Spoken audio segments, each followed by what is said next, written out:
Lalu sejauh apa kelanjutan proses atas vonis bebas Ronald Tanur oleh Hakim di Pengadilan Negeri Surabaya, Jawa Timur? Kami akan bahas ini bersama dengan para narasumber. Bergabung lewat sambungan satelit, Kepala Seksi Intelijen Kejaksaan Negeri Surabaya, Putu Arya Wibisana. Pak Putu, selamat sore Pak.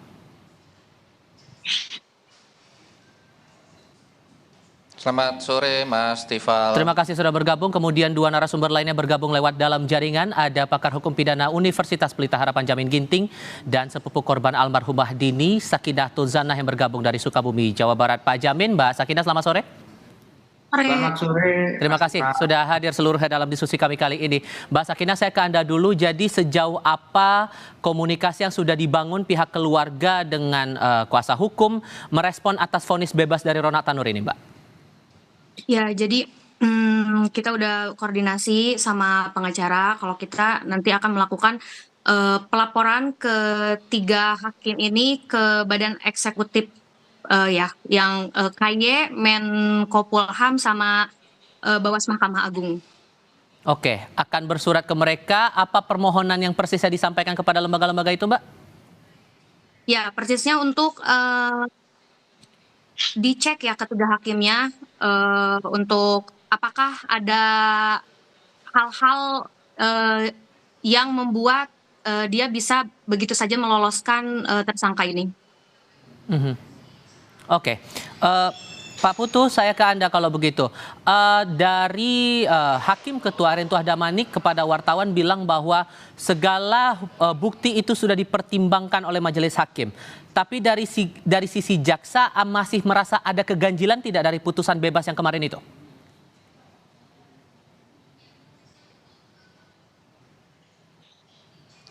Ya, terima kasih untuk pertanyaannya Mas Tifal. Dari yang disampaikan oleh Hakim itu sudah kami lakukan pelajari, namun untuk salinan putusannya nanti juga kami tunggu.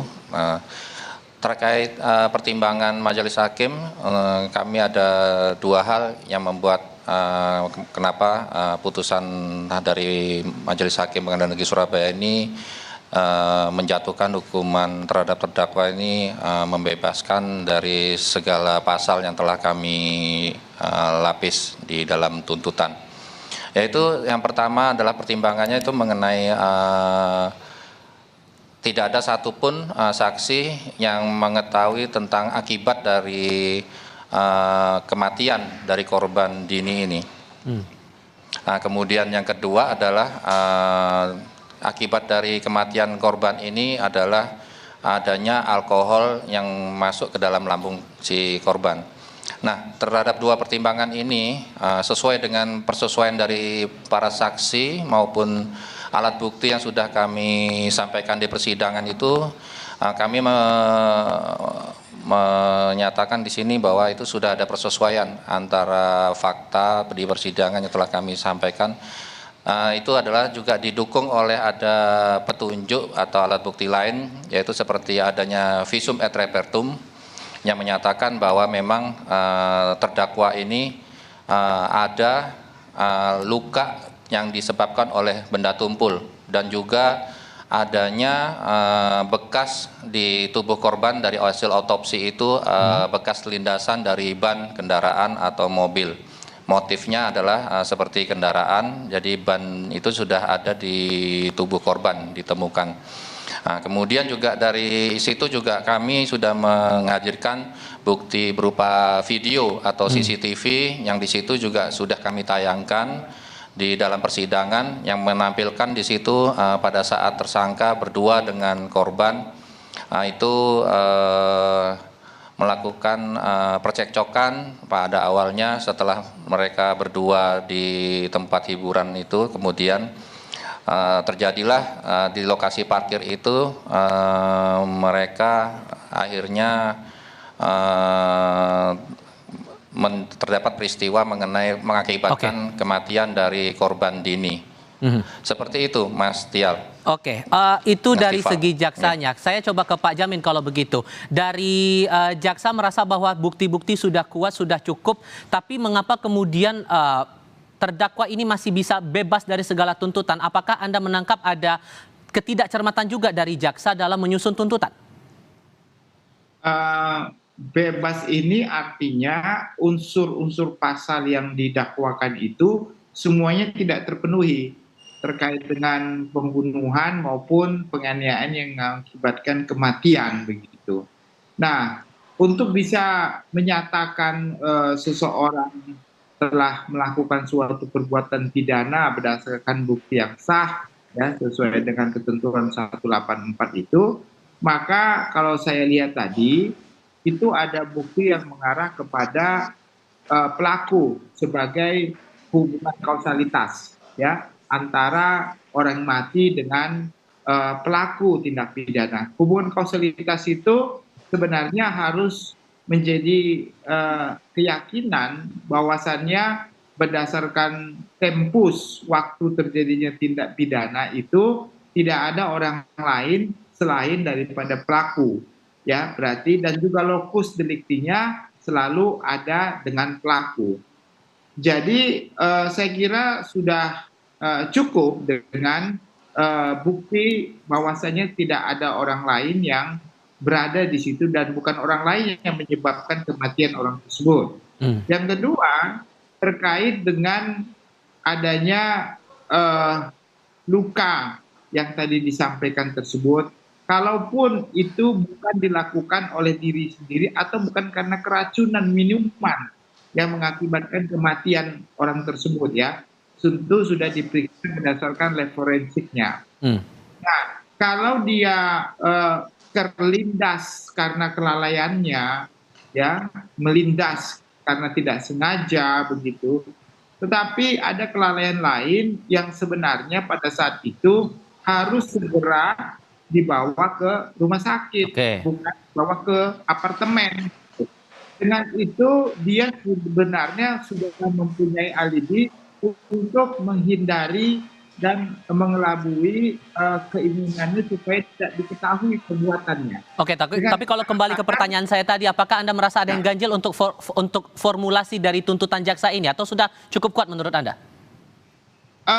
Mungkin ada satu pasal yang belum dimasukkan terkait dengan kelalaiannya yang mengakibatkannya mati orang lain. Oke. Ya, pasal itu kenapa perlu pasal itu terkait dengan kalau kronologi dia bersender di mobil, lalu dia terjatuh, alibi dari pelaku, saya nggak melihat dia. Sehingga saya memutar mobil dan menabrak yang mengakibatkan kematian. Kalau putusannya, Pak? Ya? Kalau di putusannya itu Anda merasa ada hal yang paling ganjil, yang paling krusial itu di bagian mana?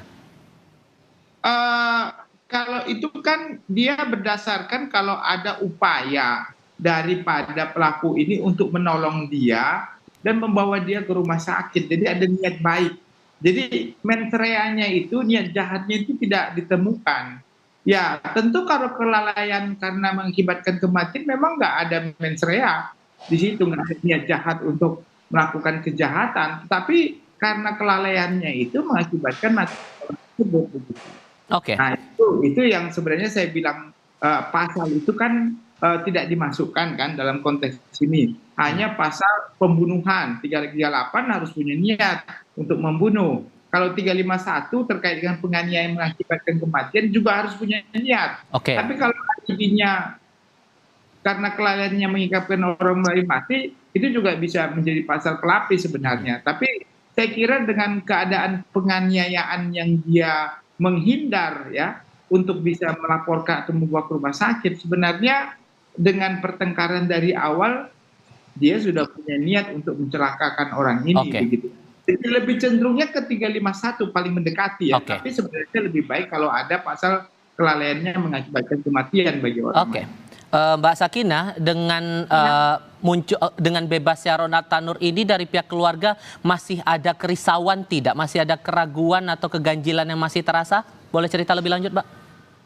Tentu ya Mas, kita masih ada keraguan kenapa dia divonis bebas, karena dari hasil otopsi aja udah kelihatan ya.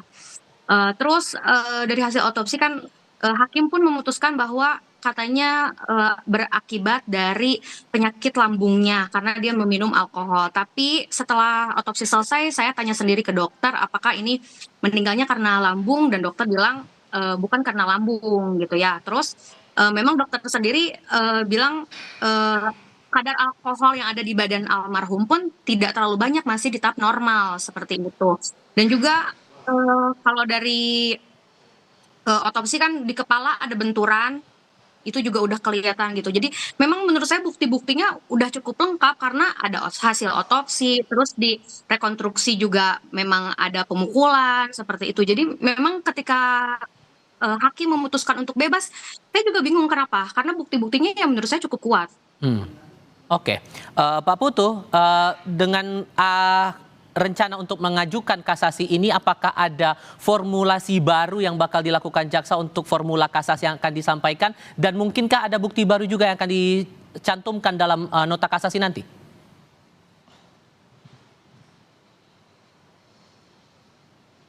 Ya, terima kasih Mas Tifal. Untuk formulasi dari rencana nanti memori kasasi maupun kasasi yang akan kami sampaikan, itu nanti kami sambil menunggu dulu untuk salinan putusan secara lengkap dari Majelis Hakim di Pengadilan Negeri Surabaya. Untuk beberapa yang akan kami masukkan itu nanti akan disampaikan oleh tim dari JPU tentunya, Mas. Untuk tetap dengan jerat pidana pasal pembunuhan atau akan kemungkinan berubah, Pak? Pengadilan tingkat pertama untuk pasal yang akan ini kan akan tetap menggunakan pasal 338 Kitab Undang-Undang Hukum Pidana, Mas. Oke. Baik, terima kasih untuk perspektifnya. Pak Jamin, terakhir untuk Anda, sehingga apa yang harus bisa dilakukan oleh jaksa bila kemudian nantinya akan melayangkan kasasi, apa yang harus betul-betul jadi kunciannya di situ? Ya tentu tetap pada pasal yang didakwakan pertama sekali di 338 dan 351 ayat 3. Jadi yang harus diyakinkan terkait dengan kasasi adalah hakim pengadilan negeri salah dalam menerapkan hukum.